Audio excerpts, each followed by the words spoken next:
Hi, everyone. I'm Gold Derby News and Features Editor Ray Richmond, and I'm here today with Divine Joy Randolph, who plays cafeteria administrator Mary Lamb in Alexander Payne's The Holdovers.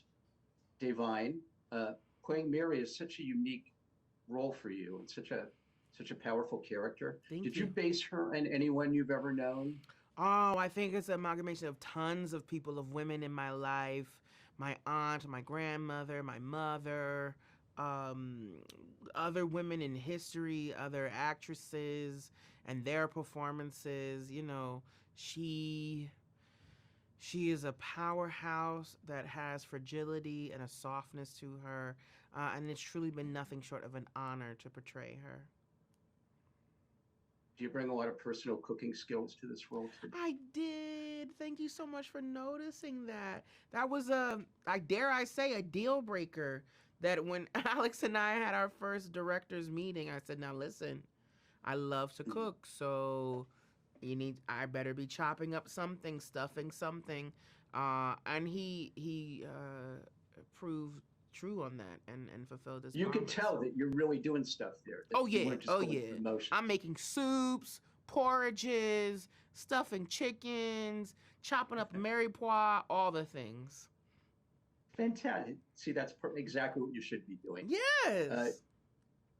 Mary is also grieving the loss of her son in Mhm. Vietnam here, Davine. Could you personally relate in any way to any of the struggles she's going through? Um yeah, there was a season in my life where unfortunately a lot of people in my family were passing away for like the a period of like about 2 to 4 years. And I mean, to the point where when we would go to the funeral, we were just looking at each other like, can we get a breather? You know what I mean? Like we were just here 6 or 9 months ago. So that was a hard time. I also was in school at that time.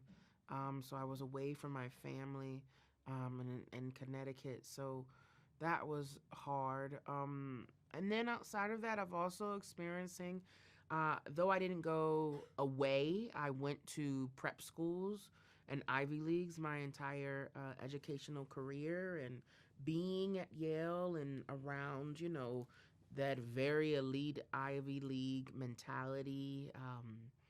It's a very specific and interesting culture, and in both feeling a part and not a part, and feeling a bit of an outsider in that. Yeah, it seems like it would be really high pressure and Yeah. very difficult, maybe sometimes to pierce the inner circle if you're not part of it. Mm-hmm. Mm-hmm. Um, on another note, I just read in Vanity Fair that you didn't know who Alexander Payne was when he called you to meet about the movie. Yes, and That's I'm pretty funny. sure my agents were like, "What? We thought you knew. Why didn't you read the brief?" But it was at that time I was filming another project, and we were able to fit in the meeting, and they were like, "You cannot be late for this meeting." And so I quickly got on to the call. We had a lovely conversation. I knew enough to know, oh, this is a lovely man. He's very intelligent and talented, and I love the detail that he already was presenting to the table and wanting more of.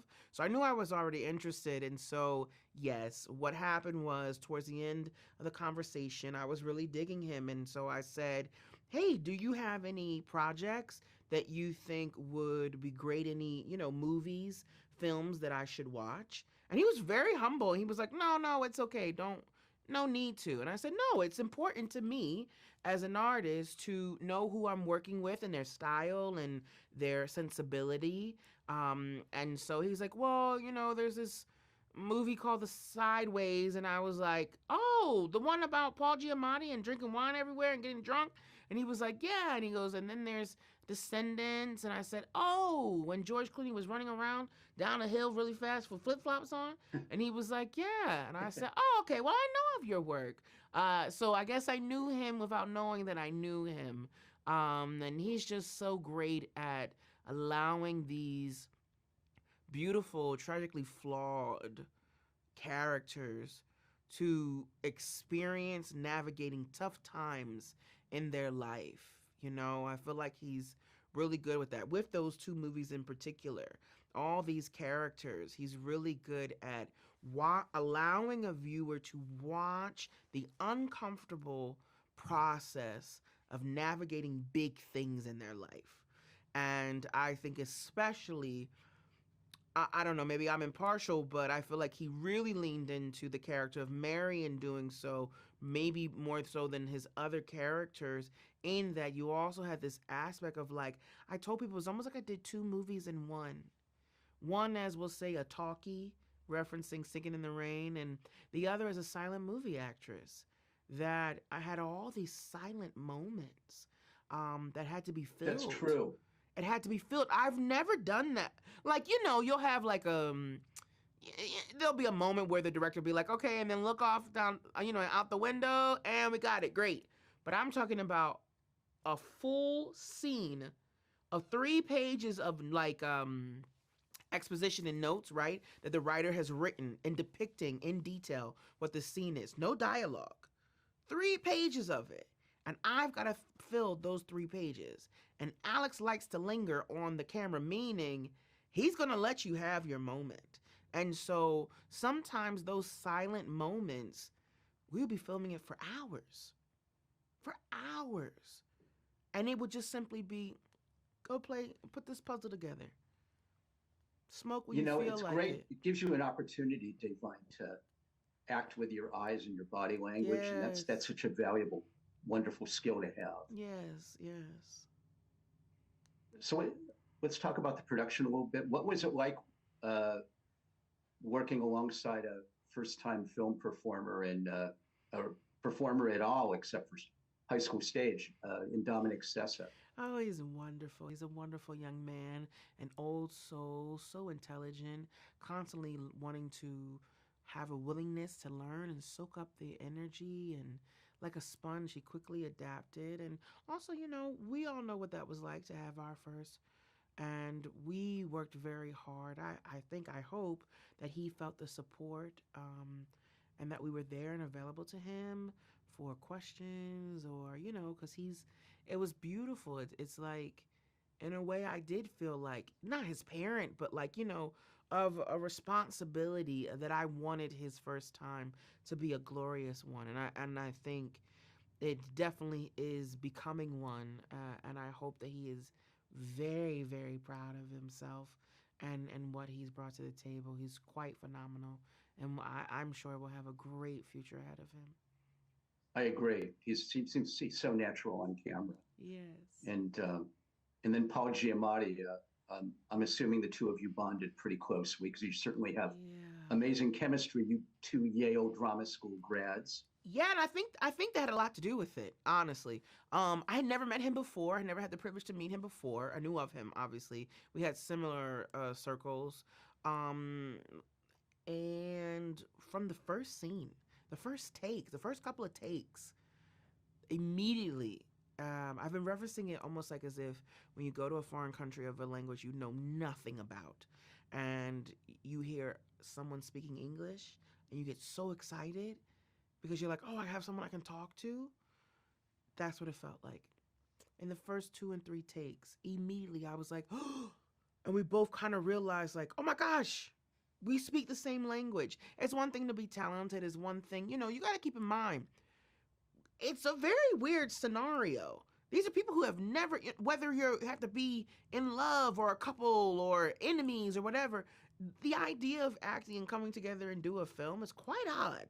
And so it's like, okay, be close immediately. Bam. Yeah, it's weird. But we got really blessed. Every once in a blue moon. I mean, I've never had that where I have never known the person and had that. I've had it if I've known people and I worked with them before, but to have never met this man and instantly we both had this moment where we were like, oh, okay, we're in for a fun ride because the foundation already was at such a high level.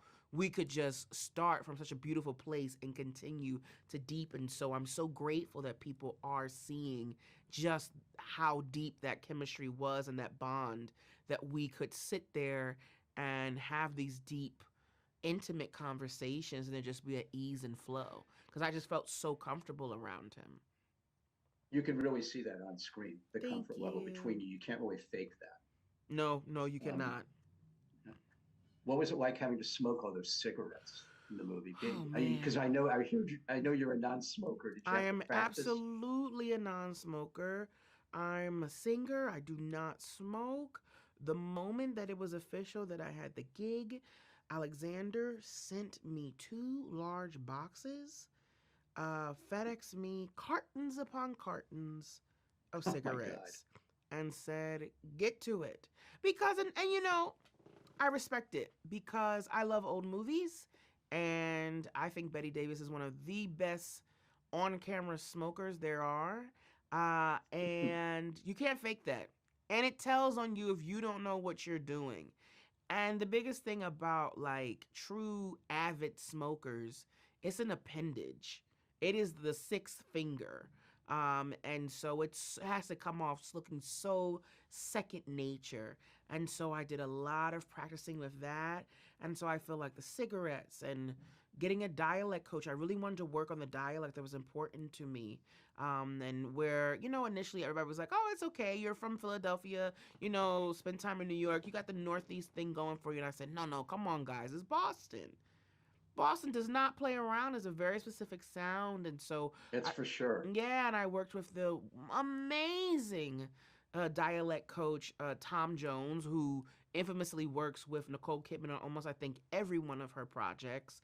And Jennifer Hudson, he's worked with for Aretha Franklin, Will Smith, tons of people. And he graciously decided to work with me on this project. And we were able to get so specific with it that we genuinely did a late 1960s slash early 70s African American dialect in Boston, right? It doesn't, there's a reason why it doesn't sound like um, Ben Affleck or Matt Damon or Mark Wahlberg. It's very specific, not only for your race, but also for the period that certain sounds Because we're and talking 1970. yes, it's different.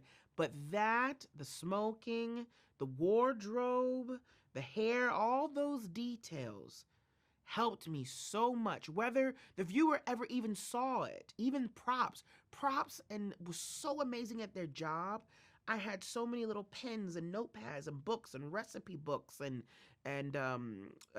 like receipts, and it was so inundated. On top of the fact that we were not filming on a set. So we were in real kitchens, we were in a real school, we were in the basement of chapels, we were in a nunnery, all of this stuff that we just had available to us, which was just fodder for um, deepening, hopefully, the performance to the level in which you see today.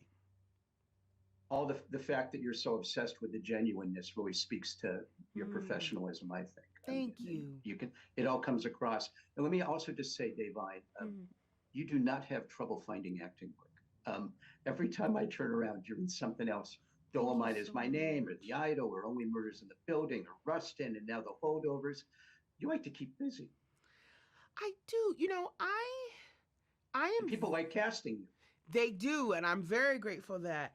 But I realize that this is a once in a lifetime opportunity. I know personally so many fantastic artists that quite frankly outdo some people that we see today. And unfortunately, due to the nature of life, this career, it's not a fair one. It doesn't always make sense. And some of these amazing actors and actresses, the world may never see. And so, because of that, in light of them, and in support of that, I try to do my darndest to do the best work possible. And then to take it another level forward, as a woman of color, it makes it imperative to me that the quality of work that I bring to the table be bar none, and I set the bar high because we don't get many opportunities. So that is why when I saw this script and I saw, oh wow, you're already giving me these things for free, things that I'm usually having to fight for and explain and defend, that I have, and that Alexander got it, and that he was interested in asking me what I thought about things. Would this be accurate? Would a black woman do this? I appreciate that because he's Alexander Payne. He didn't have to do that, but he did, and I think it speaks volumes. It was a true collaborative spirit where there's something different when you all collectively, from the top to the bottom, crew, everyone is on board to make a dream and a vision come to life. And I think that's a lot to do with just how special this project is. No question. How much do you think, going back a little bit in time, Divine, that it meant to your career to receive a Tony nomination for your first job in Ghost the Musical in 2012? Ooh. Do you think that helped kind of launch you? Of course. Of course. Nothing that I've done has been for naught or waste or irrelevant. I was saying my whole career thus far has been completely out of my control. There's nothing on my resume that I have ever asked of my team of like, oh, I heard about this project. I would love to go in for it. I'll get the audition, but I won't book it. Every single thing on my resume has been a presented opportunity to me. And so at this point, I've taken my hands off of the wheel. Does it astonish me? Absolutely. That was my first gig ever. And to be completely transparent with you, I did it in West End first. I got a cold the last weekend, and then I came over back to the States to do it on Broadway. A majority of the time portraying that character, I had 40% of my voice capacity. And in between shows, I'm running to ENT doctors and getting steroid shots to try to maintain my voice because it was a cold that never went away. And so it was a very hard experience for me in the midst of joy and learning myself as a craftsman, as an artist. So to get that nomination, huge, but it showed me, okay, we're destined for some pretty interesting things. So let's go forth and go after it. And so that's what I've been trying to do, all the while continuing just to pursue and tell the stories of these beautiful women, and give voice to the voiceless. And I'm just so grateful that people are responding to it so warmly. And I think actually on that note, Divine, we're going to end. Okay. The Holdovers is playing in theaters everywhere this holiday season. Divine Joy Randolph, best of luck to you this award season. And thanks for joining us today at Gold Derby. I appreciate you so much.